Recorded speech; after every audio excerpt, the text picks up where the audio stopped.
Right now, the day's biggest news stories from a Vegas perspective. This is the Vegas Take with Sharp and Shapiro.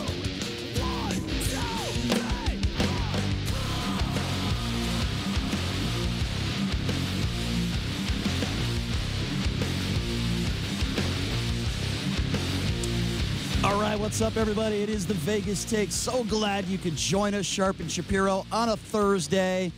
Boy, do we have a jam-packed show for you today. And we are going to be talking about the breaking news, the House passing a resolution formalizing the impeachment process. We'll get to that here in just a few minutes. But boy, do we have some great guests. I'm really excited today. So glad you could be here. So coming up here at the bottom of the hour, a Purple Heart recipient, an Army veteran, and a talk show host. His name is Brian Suits. He also happens to be a conservative talk show host. I'm going to ask him how he feels about the president and some on the right going after this man, Vindman. No better person to talk to than this war hero, Brian Suits, coming up at the bottom of the hour. Coming up in hour number 2, in my eyes, another hero. He is a Parkland dad who lost his child at the Parkland school shooting. He has a new book out that details the shooter's red flags before the massacre. His name is Andrew Pollack. He will be joining us coming up in hour number 2. We're also going to be getting word from a man by the name of Mattress Mac. Have you heard this story? We had him on last month. He wagered upwards of $12 million on the Houston Astros to win the World Series. They had 2 chances to do it. I don't mean to laugh. I feel bad. It was a $22 million swing for this guy, Mattress Mac. How many mattresses is he going to have to sell to reclaim that money? Mattress Mac will be joining us today in an exclusive interview. That'll be a lot of fun. Mike Babcock from TMZ Sports is going to be joining us as well. He himself has been in the national news over the course of the last few weeks over an argument in regards to Donald Trump where one of his employees actually got fired at TMZ. So this is the first time we've had Babcock on since this incident. So we'll be talking with him in hour number 3. And it's also our Dirty Dining segment every Thursday with ABC 13's Darcy Spears, the restaurants you do not want to go to in Las Vegas. So as I said, and I think I proved, we have a loaded show lined up for you today. But, of course, we have to talk about the breaking news. We have to talk about what is a huge news story. And, by the way, we're awaiting press conferences from the GOP and Democratic lawmakers in regards to the House vote approving the Trump impeachment resolution. First of all, let me talk about the actual vote itself. The vote was 232 to 196. If I'm not mistaken, the Democrats needed, I believe, either 215 or maybe it was 217 for this to pass, and it passed easily. But what is amazing to me about this entire process, and it shows once again, is how divided we are as a country politically. Every single Republican voted against this, regardless of the fact that you have Purple Heart recipients, war heroes, that are pretty much saying what many of the Democrats are saying, that the president did was completely inappropriate and might have been against the law. Of course, we're talking about the conversation he had with the president of the Ukraine. But that's not enough for Republicans to do the right thing. That's not enough for Republicans to want to get down to the actual truth, because make no mistake about it. You can say what you want. Democrats, they're just trying to get this guy out of office because they're sour about 2016. Even if that is true, the American people need to know the truth. And obviously, Republicans do not want to know the truth. People like Laura Ingraham, the evil witch, racist, as I like to call her, the scarecrow, who could just walk out for Halloween tonight, doesn't have to wear a costume. She said today on Twitter, "It's not an impeachment inquiry. It's 2020 election meddling by House Dems, panicked by their lame field." Yeah, that's what it is, Laura. It's about the lame field. Yeah, that's what it is. It's got nothing to do with the fact that there are people within the Donald Trump administration that worked for the president of the United States that are testifying before Congress that what the president did was inappropriate. War heroes with shrapnel in their body that have given willing to give their life for this country, that are telling the truth and saying what the president did was inappropriate. But Laura Ingraham wants to avoid those types of facts. Yeah, I'm sure there are many Democrats that are happy that this is all going on. I'm sure there are many Democrats that will do anything and everything to try to get the president out of office. I agree with that. But that doesn't make what the president did right. And a month ago, when this story first came out, I told you that this is going to be the demise of Donald Trump. I told you that this was going to be the end of Donald Trump. Why? Well, I looked at the transcript that was released by the White House. And that was what the White House released, and it was damning. And now we're learning that there's more information that the White House did not put forth, according to Vindman, who's testified over the last 2 days. Again, a man with shrapnel in his body that risked his life for this country, who is testifying under oath that he knew right away in this conversation that he didn't hear secondhand. He listened into this conversation, that he raised red flags, that he thought it was inappropriate from the get-go. And now he has said that the White House has withheld some of the stuff in that transcript in relation to bringing up Joe Biden and the Biden family. If that is not enough for a Republican to raise his hand and say, you know what, I want to find out the truth. Let's find out what's going on. But you know what? Many of these Republicans won't do that because they're cowards. They're all Mark Amadeus of the world, cowards. The second they criticize the president and the second the president turns on them, they put on the Donald Trump knee pads because that's what these Republicans do. And in no way, shape, or form am I saying that Democrats are not doing some of the same stuff. In no way, shape, or form am I going on the radio every day and saying Democrats don't do some of the similar dirty deeds that the Republicans do. Sadly, I would never say that because it's not true. And I personally believe that if we had a Democrat in office and a Democrat did the same thing that Donald Trump did, I think the Democrats would be acting the same as the Republicans. They would be acting as cowards, sadly. Not all of them, but most of them, sadly. Because this is the state of politics today. This is why we are so divided today. And we have been divided for a very, very long time. But I think we are more divided today than ever. Sadly. Why don't people on the right want to know the truth? Why is it that some people on the right are going after some of these that are testifying, including Vindman, who is a war hero? Why? Well, I'll tell you why. Because many of them will say or do anything to deflect. Many of them will go after the character of some of these very important witnesses. And make no mistake about it, John Bolton is going to testify. When that subpoena comes, I absolutely believe that John Bolton will testify as well. And he is a very important witness. This guy, Vindman, for Donald Trump to go on Twitter and call him a never-Trumper is disgusting. And by the way, even if some of these people that are testifying are Democrats, so what? Does that mean that they're lying? Because they might be a Democrat, does that mean that they're not telling the truth? Absolutely not. But Republicans today, many of them will do everything and anything and say anything they can to avoid the actual truth. So what is the actual truth? Based on the transcript, the truth is that the president brought up the Bidens. The president asked the president of the Ukraine to open up an investigation into the Bidens. That's what we know for sure.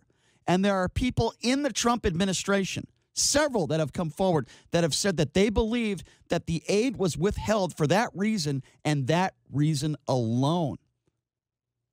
And John Bolton is somebody else who was concerned about that, who believed that's exactly what the president was doing.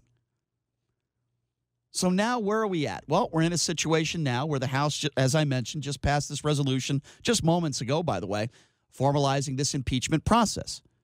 Just about every single Democrat except for two voted for it. And if memory serves me right, every single Republican voted nay.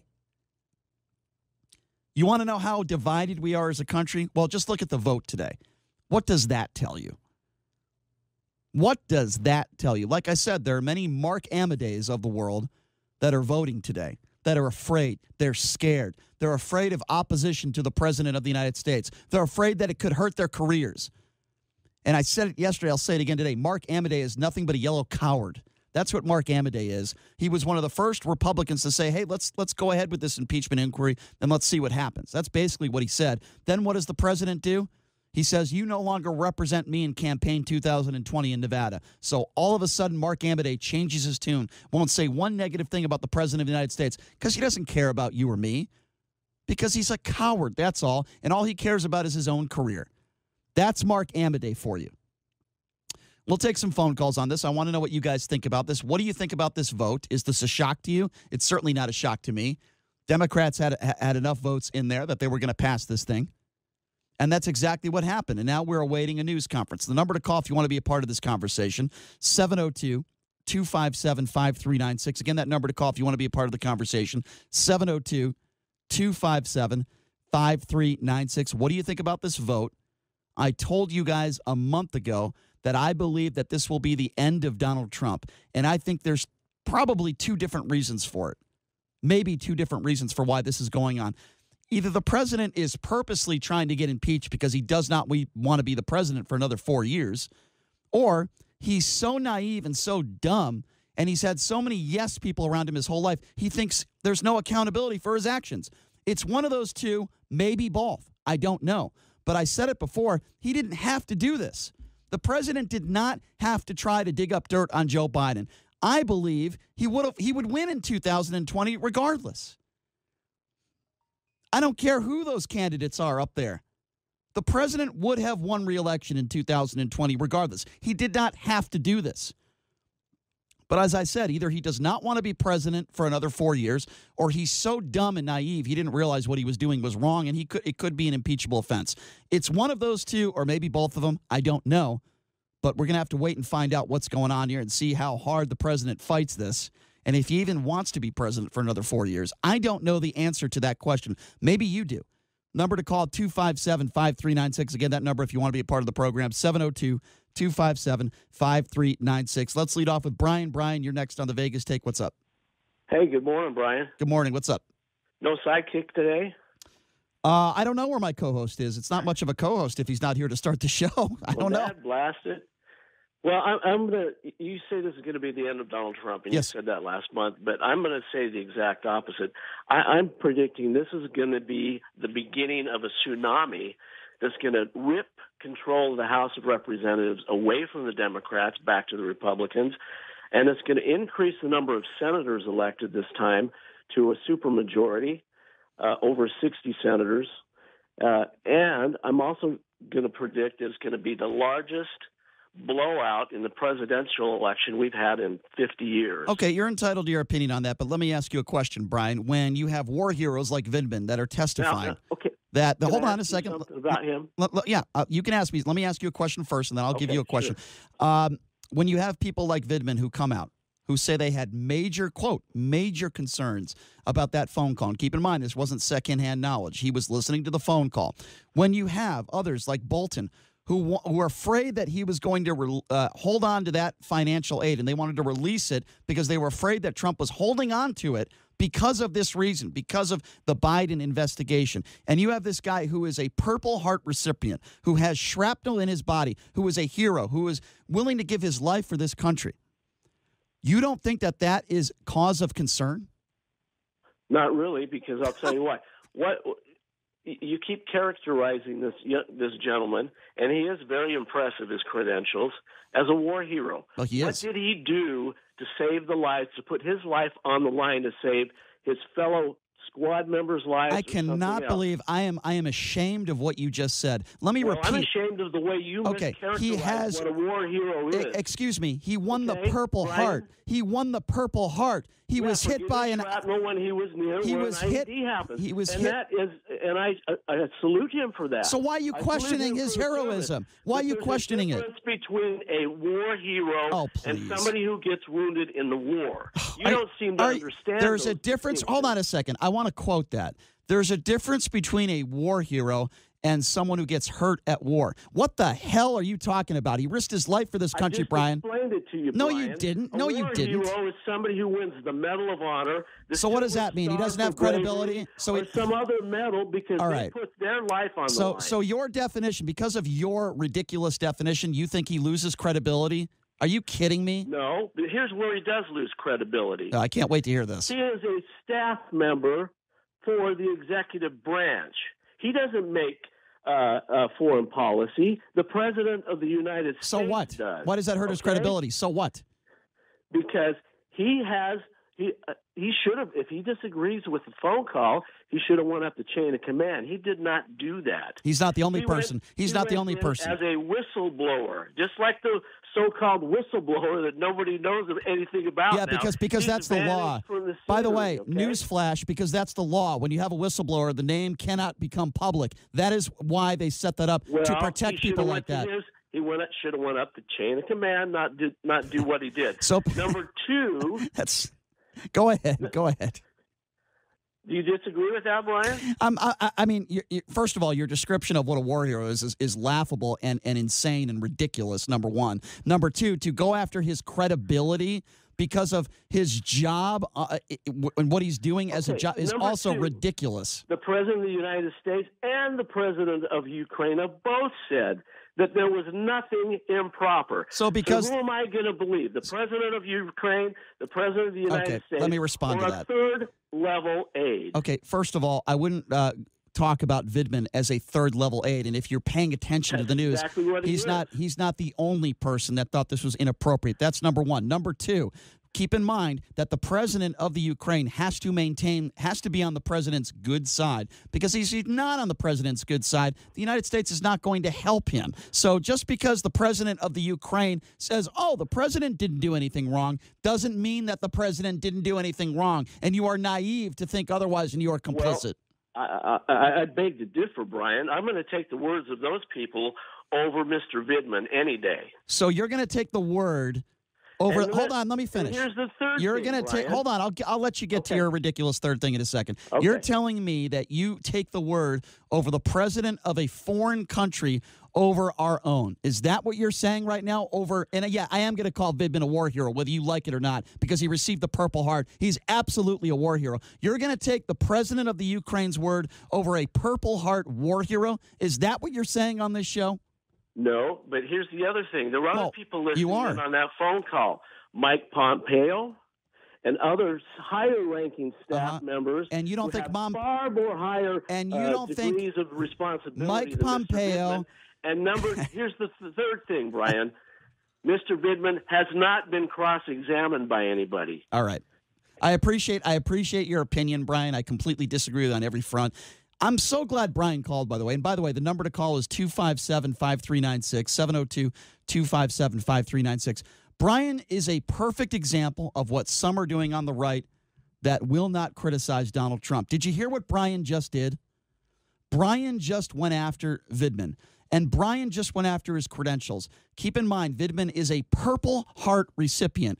That is the definition of a war hero. And Brian just called up, and Brian just went after him, calling him not a war hero. And Brian, what does that mean? When you're a Purple Heart recipient, what does that mean, Brian? It means you're a hero. It means that you were wounded in the line of battle for your country. For your country. That is the definition of a hero, is it not, JD? I would say it's pretty close. Yeah, but pretty close. It is. 257-5396. Let's go to Anthony. Anthony, you're next. What's on your mind? What's up, Anthony? Hey, my people. How are you today? Doing great.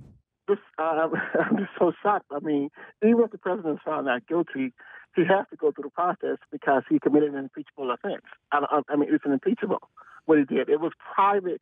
He was trying to get someone to investigate for his own benefit, not for the benefit of the country.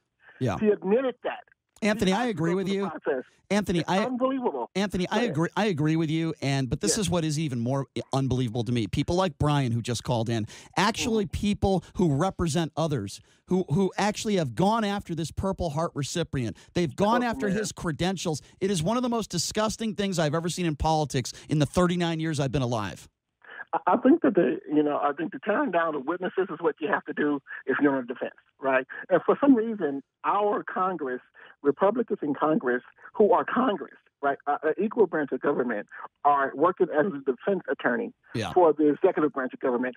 That is crazy in its own. Yeah. They can call witnesses now, but I think that people don't understand is that we don't take an oath to the president. Right. Our oath is to preserve and defend this Constitution. Anthony, you said it. Anthony, you said it yourself. It's not you're absolutely right. It's these politicians, they shouldn't be taking an oath to the president of the United States. It should be to the country, and we want to get down to the truth. 257-5396 is the number to call. Andre, you're next. Go ahead. Morning, Brian. How you doing, man? Good. What's on your mind?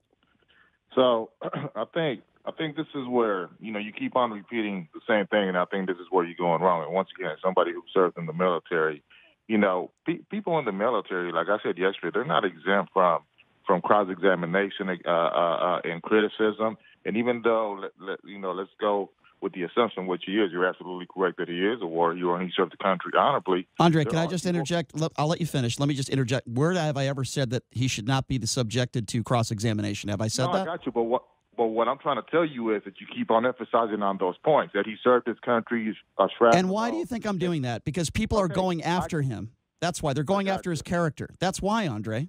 I got you. But what I'm saying is, let's not pretend that there are people in the military that are actually have been in the past and throughout history traitors to this country that have served. I am not going to make. Yes, you're right. And there are also. I agree. And there are also police officers that are criminals. But I'm not going to go out here and assume that every police officer is a criminal. Manning, for example, Chelsea Manning, you would say, she was a hero. But I could go on and on and on with people. So let me ask you a question. Since we've known about this guy Vindman and his history and what we know about him, besides being a war hero, he's not a radical lefty. He's not someone that is a never-Trumper, as Donald Trump suggests. So let me ask you a question now. Why would you think that a guy like Vindman would go out of his way to lie and not tell the truth? Please explain that. I just told you. Like I said, I don't know the guy, neither do you. All we're going is based on what we're being told, and that's the problem. See, but what I'm not going to take off the table, though, Brian, is the fact that he could have some biases. He may not like the president like a lot of people. So he's going to take it. So even though he was willing to die for this country, he was willing to take an oath and speak in front of Congress under oath, and you're telling me there's a chance he's probably making stuff up and lying. I'm sorry. I appreciate the call, Andre, but I could not disagree with you more. Again, a reminder, the impeachment vote has moved on, and Vindman, basically what's going on is the impeachment vote happened in the last hour or so, and we're going to continue to monitor this story. And we're going to move on now. And coming up next segment, we are going to be talking to a Purple Heart veteran himself. His name is Brian Suits. He is a conservative talk show host in L.A. What does he think about all this? And we'll take more of your phone calls coming up, too, at 257-5396. Take a quick break. Be back right after this.